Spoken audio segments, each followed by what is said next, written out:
in stocks trading, there's always these two scenarios. Either you sell too soon or you sell too late. Selling too soon, that means that you have actually sold the stock, but then you realize that the stock has always, after you sold, it goes up and up and up again. And there's a little bit of regret in your heart, right? Selling too late, which means that the price has been going down, and you hope that the price will rise again, but it still goes down. So to avoid these two scenarios, I'm going to share with you how I profited by using stop loss limit and trailing stop loss limit in this video.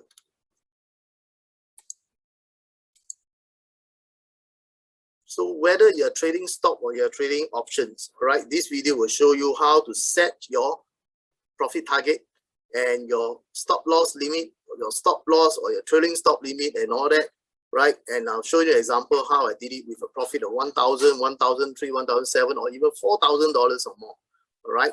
And there is also this concept whereby a lot of people say that stop loss is not a good thing to follow, because when you do a stop loss, sometimes you want to stop loss at $100, but it's sold off as less than $100, right? At the end of this, near to the end of this video, I'm going to show you what's the difference between a stop loss, a stop limit, a trailing stop loss, and a trailing stop limit. And it's actually, once you understand this concept, it will be very easy for you to grasp, right, this knowledge and profit in the market.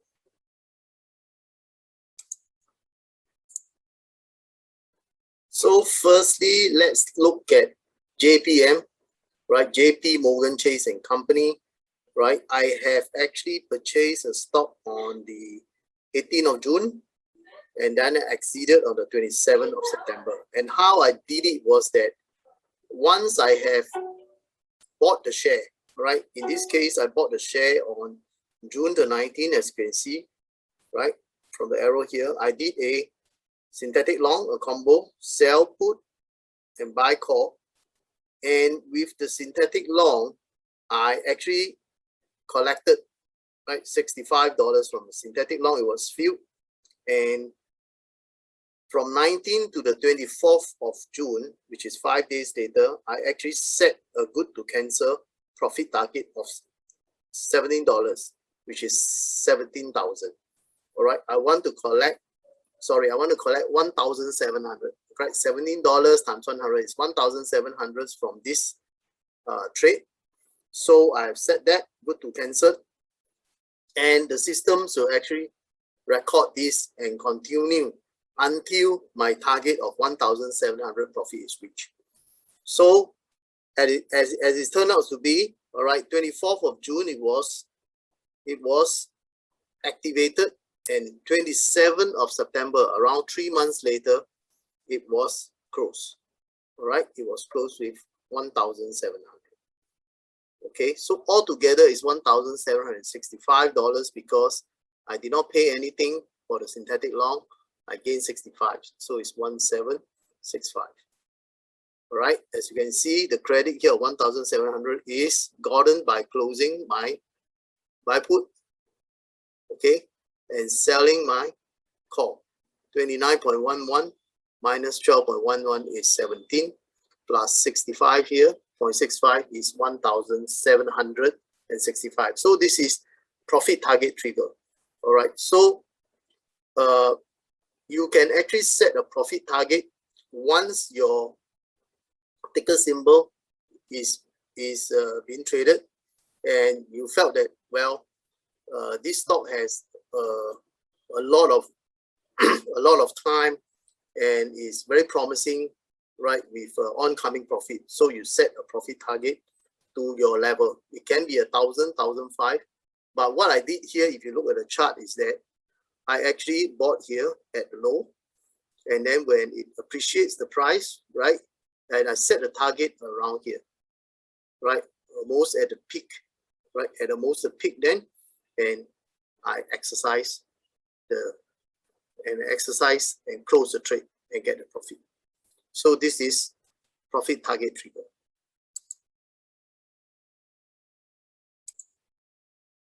All right, next stock is DIS, Disney, and here I use trailing stop limit loss.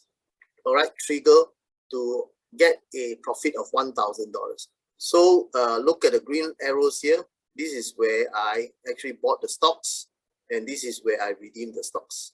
All right. So I bought the stock on 19th of May, and I redeemed it on the around where did I sell it? On the 20th of October. Sorry, 20th of September here. So I bought it on the 9th of, I bought it on the, sorry, May, 20th May, and I sold it off on the 20th of September, right?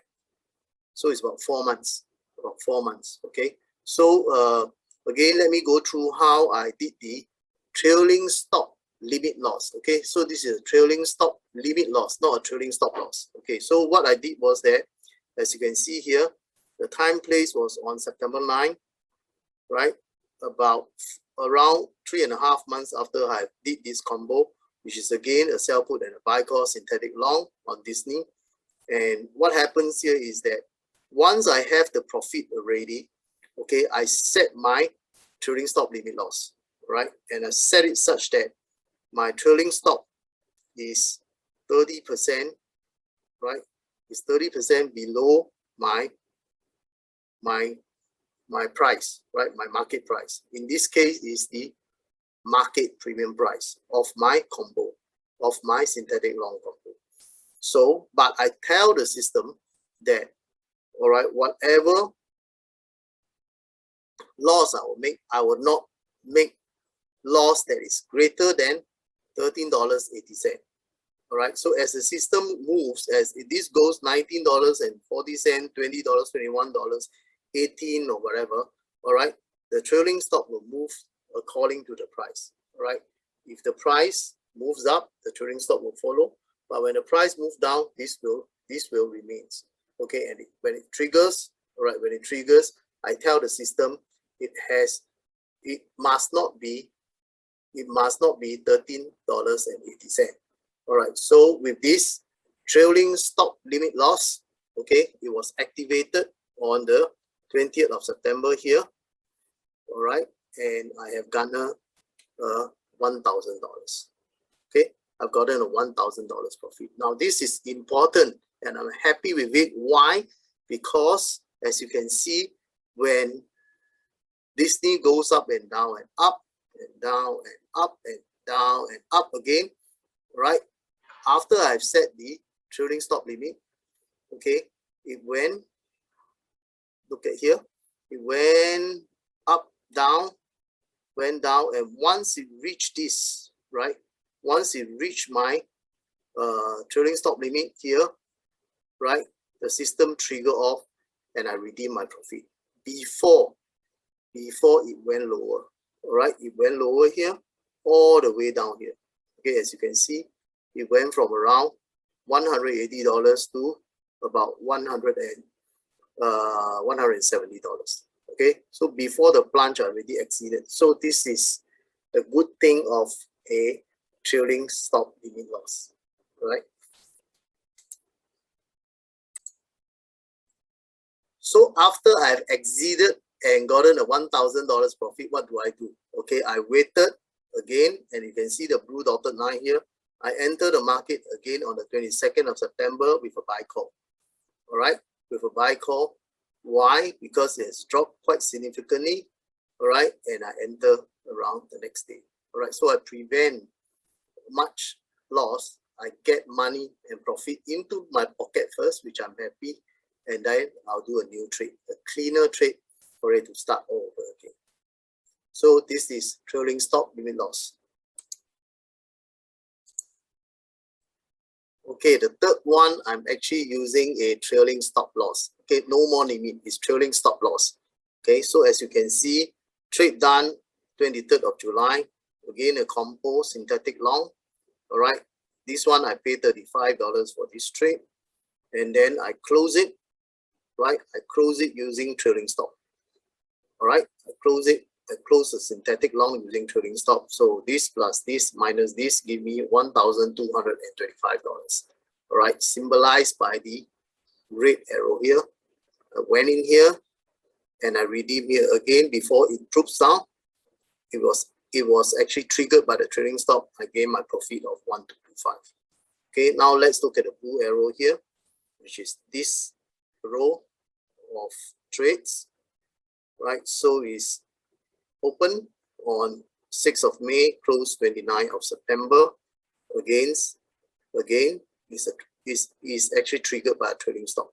Okay, so 880 minus 785 is about $95. So as you look at the trade, up, down, up. Okay, it went down, and it went down further. I actually tell the system to trailing stop this trade, and I gotten a profit of $95 before what happened, right? Before it goes down lower and lower and lower and lower and lower. Okay, and here maybe when situation comes back, when MACD goes green again, I will again take a play on PLTR. And the last one will be for Apple. Okay, Apple, this one is actually a great play for me because what happened was that, this trade was done by a trailing stop in terms of a dollar value, $5 right behind the price, and I managed to close it 3 days, okay, with a $4,025 profit. So this is a great trade, and I'm happy with it. All right, so the difference between a stop loss and a stop limit loss. So generally speaking, a stop loss is when you are profiting, okay, with a stop or a call option or buy call option. So let's say, for example, you have already profited $100 and you want to tell the system, I want to stop loss when my profit goes down to $80. All right, so from $100 profit, it goes down to 80. You tell the system to do a stop loss cut. So I take the $80. But more often than not, a lot of people, students are saying that, hey, I don't like stop loss because even though I set the stop loss at $80, right, the system will not cut exactly $80, right? It may cut it at $78 or $75 and $70, and that's not what I want because I gain less profit. So if that's the case, then you will do a stop limit loss. So when you do a stop limit loss, not stop loss, stop limit loss at $80, it means that the system will say that, yes, I will try to trigger your stop and let you have a profit of not less than $80. All right. If it's $79, I will not exercise your trade. I will not trigger your trade. All right. But it is more than $80, 80, 81, 82, I will do it. Okay, so a stop limit loss allows you to prevent, right, the targeting loss or targeting the amount of profit loss of what are your expected stop loss to. But the advantages of stop loss is that when the market goes down very steeply, you will be guaranteed that the trade will be triggered, even though it is at less than $80 with a less profit. So that's the two differences. So if you understand this, the trailing stop and the trailing stop limit is the same thing, but it is a different principle. Trailing stop is where you actually set the trailing stop right behind your profit number, and if your profit increases, the trailing stop will follow. But if your profit decreases, the trailing stop will stay there. And once it hit the trailing stop, it will trigger. Okay, so just to give you a very good example here, okay, for stop loss, stop limit loss. Okay, for example, your traded price is $1, your cost is $1, market price is at $4, you are gaining $3 now. Right, you're gaining $3. So I'm telling the system to do a stop limit at $2. That means I will not sell if it is less than $2, and the system will say, all right, at 2.1, this is for you to set. Okay, when my profit goes to 2.1, it will trigger. Right, it will trigger the stop loss, and then it will goes down to 2.02. You will have 2.09, 08, right, to see whether there's any buyer or not. If there's no buyer, okay, it will go to the stop limit at $2. No more buyer, no buyer at all because the market has gone down very, very fast, and it goes to 1.9. Your trade will not be triggered because this is a stop limit loss. Okay, so this means that when a stop price of 2.1 is reached, you will trigger to sell at $2 or more, but not less than $2. So that is the principle of a stop limit loss. All right. For trailing stop limit, it's the same thing. All right. If the traded price is $1, market price is $4, I have a $3 here. If I set my trailing stop price to be a $1 just behind the $4, all right. So once it reaches the stop limit of 2.5, that is the maximum that I will go. All right, the system will trigger. But if it is 2.4, it will not trigger. All right, 2.5, all right, it will trigger. 2.6, it will trigger. 2.7, it will trigger. All right, it is more than 2.5, it will trigger. Okay, so this gives you a very general understanding of the difference between stop loss and stop limit loss. I hope you can understand better and execute profitably in the market. So I hope everyone has benefited from this video and learn how to do a profit target, stop loss or stop loss limit or trading stop loss. So as usual, this is Charlie Wong from Investing for Wealth and Happiness. Happy investing, and please feel free to join my Facebook group, my Telegram group, and also my free course where you get a lot of information from a free course. All right, and if you're viewing this from YouTube, please like and subscribe to my YouTube channel. Thank you very much, and shall see you again. Bye-bye.